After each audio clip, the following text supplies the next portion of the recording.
Good morning, boys and girls, or afternoon now. I hope that you've had a great day. I am going to be reading you another fable today, and then I'm also going to read you another story.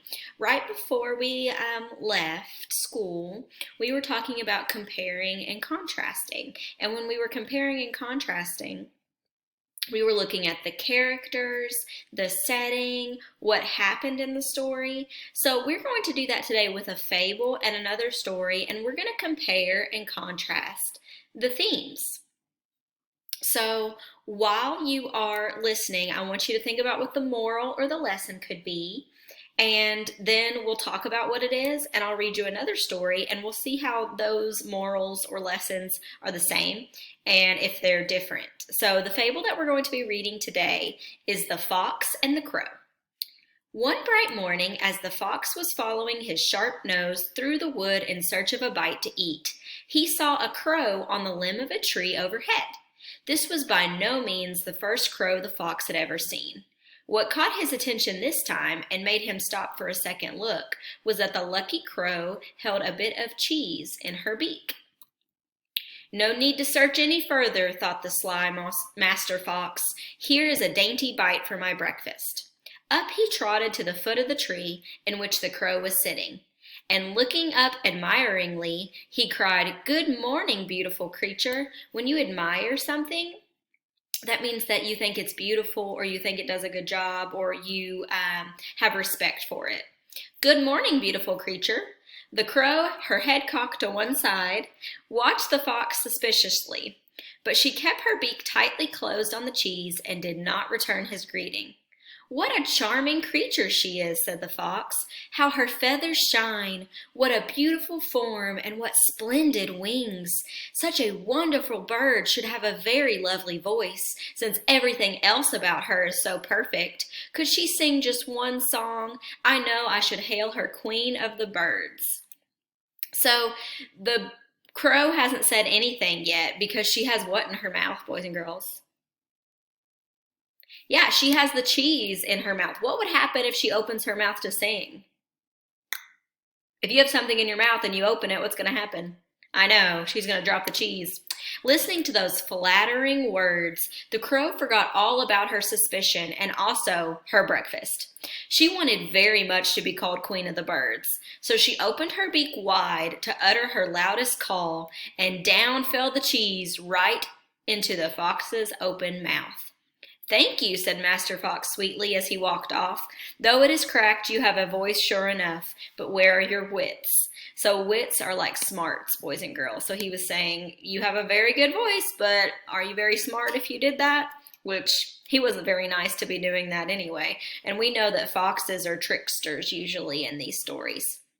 So when we're thinking about theme, boys and girls, we kind of think about the mistake that the character makes, like we've talked about, and we can sometimes pick a key word that happened in this story to kind of help us too. So sometimes stories have themes about courage, being brave, about faith, family, friendship, growing up, hope, success, trust, truth, equal rights, survival, violence, unhappiness, war, death, patriotism, love, independence, loyalty, never giving up, and respect and overcoming obstacles. This story is actually about flattery, and that might be a word that we haven't heard before. But if we go back into the story, it says, listening to these flattering words, the crow forgot all her suspicion.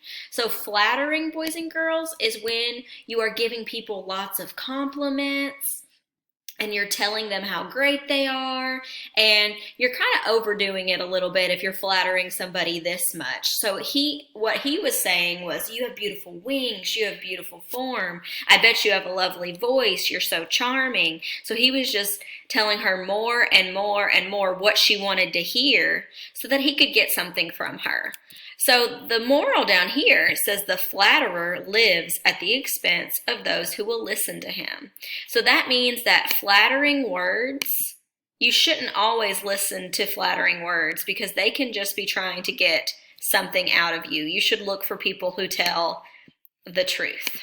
Okay, so that's our fable. Let's see about our story. Hold on just a second, boys and girls. If it'll let me go full screen. There we go.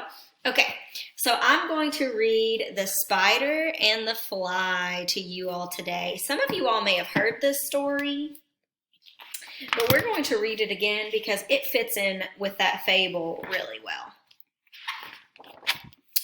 "Will you walk into my parlor?" said the spider to the fly. "'Tis the prettiest little parlor that ever you did spy. The way into my parlor is up a winding stair, and I have many curious things to show you when you're there." What do we know, boys and girls, about spiders and flies? What do spiders like to eat?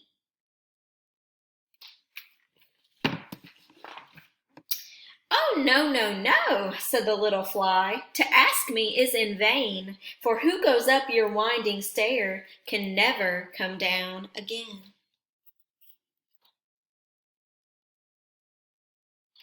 So the fly said, "No, thank you. No, thank you." "I'm sure you must be weary, dear, with soaring up so high. Will you rest upon my little bed?" said the spider to the fly. "There are pretty curtains drawn around, the sheets are fine and thin, and if you like to rest a while, I'll snugly tuck you in." And if we look at the pictures, boys and girls, what is he resting his feet on? And what do these bugs look like?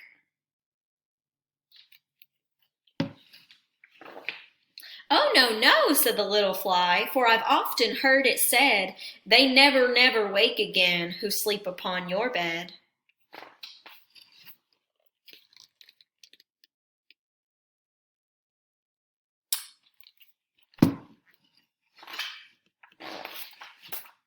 Said the cunning spider to the fly, "Dear friend, what can I do to prove the warm affection I've always felt for you? I have within my pantry good store of all that's nice. I'm sure you're very welcome. Will you please to take a slice?" So he's offering her a place to stay. He's offering her food. "Oh, no, no, no," said the little fly. "Kind sir, that cannot be. I've heard what's in your pantry, and I do not wish to see."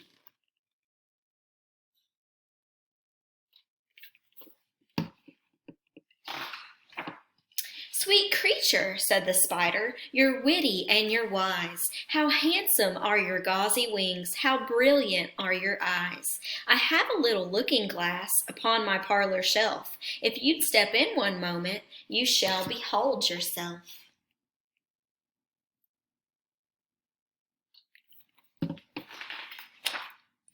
"Thank you, gentle sir," she said, "for what you're pleased to say, and bidding you good morning now. I'll call another day." So she said, "I'm not going to come inside your house, but I will come back and visit you another day." The spider turned around and went into his den, for well he knew the silly fly would soon come back again. So he wove a subtle web in a little corner sly and set his table ready to dine upon the fly. If he's going to dine upon the fly, what does that mean? He's going to do what to the fly? Try to eat her. Then he came out to his door again, and merrily did sing, "Come hither, hither, pretty fly, with the pearl and silver wing. Your robes are green and purple, there's a crest upon your head. Your eyes are like the diamond bright, but mine are dull as lead." So he's doing the same thing that the fox is doing, which was what? He's giving her all kinds of what? And saying all kinds of what?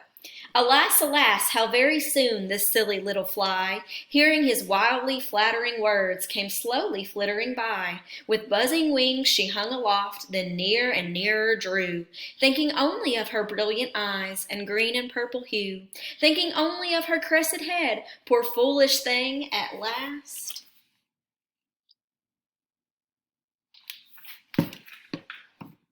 Up jumped the cunning spider and held her fast.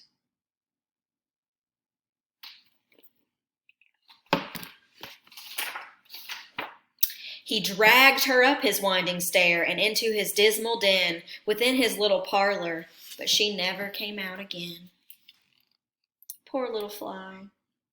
Look at that shadow. Ooh, spooky. And now, dear little children, who may this story read, to idle, silly, flattering words, I pray you never give heed. Unto an evil counselor close heart and ear and eye, and take a lesson from this tale of the spider and the fly. So, boys and girls, in this story, instead of losing the cheese like the crow did, what did she lose? Something a lot more serious.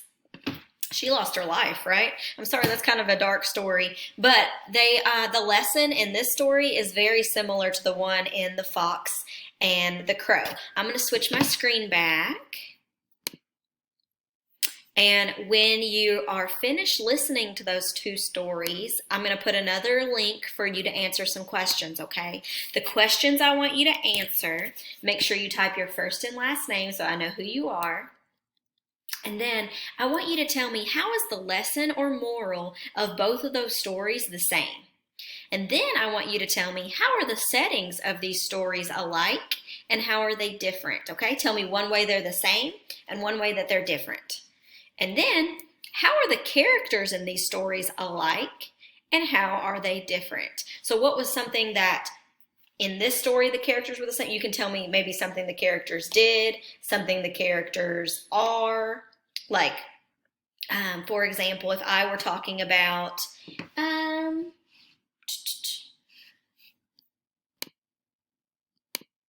if I were answering that question, I might say in both stories, the characters weren't human. So in The Spider and the Fly, they were insects. And in The Fox and the Crow, they were animals. Also, I forgot to show you when we were reading The Fox and the Crow. If you go back up here and click this,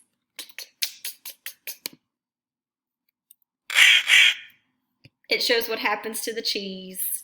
All right, I will include the link to this, and I'll also include the link to the questions so that you all can complete that, okay? Thank you so much for your hard work, and I can't wait to talk to you tomorrow. Bye, boys and girls.